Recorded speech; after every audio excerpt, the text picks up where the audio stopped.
क्या आपने कभी सोचा है एक पंछी रावण जैसे शक्तिशाली राजा से क्यों भिड़ गया? क्योंकि कभी कभी जीत से बड़ा होता है सही के लिए खड़ा होना।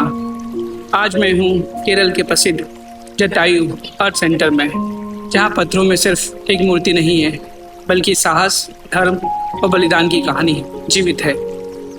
यह स्थान केरल के चंद्रमंगलम में स्थित है और माना जाता है कि यहीं घायल होकर जटायु गिरे थे जब उन्होंने माता सीता को बचाने के लिए रावण से युद्ध किया। आज यहाँ दुनिया की सबसे बड़ी पंछी मूर्तियों में से एक जटायु की विशाल प्रतिमा है। लेकिन ये सिर्फ पर्यटन का स्थल नहीं है, ये धर्म, साहस और स्मारक है। जब रावण माता सीता का हरण करके लंका ले जा रहे थे, तब व्रत जटायु ने देखा कि एक स्त्री सहायता के लिए पुकार रही है। जटायु जानते थे रावण शक्तिशाली है, शायद वो जीत नहीं पाएंगे, लेकिन फिर भी उन्होंने युद्ध किया। उन्होंने अपने प्राणों को परवाह नहीं की, क्योंकि उन्हें लगा कि धर्म सबसे बड़ा था।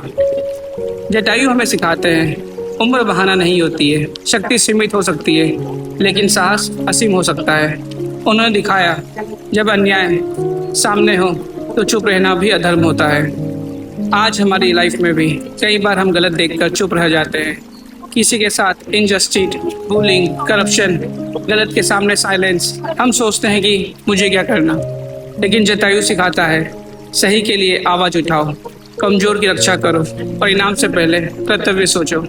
क्योंकि हर युग में रावण बदलता है, लेकिन धर्म की अपेक्षा वहीं रहती है। जटायु हार कर भी हारे नहीं, क्योंकि उन्होंने धर्म नहीं छोड़ा। राम ने स्वयं जटायु को पिता के सम्मान दिया। इससे सीख मिलती है कि सच्ची महानता जीतने में नहीं होती है, सही कारण के लिए लड़ने में होती है। कभी कभी जीवन में गिरना हार नहीं होता है। अगर आप धर्म के लिए गिरे हैं तो इतिहास आपको याद रखता है।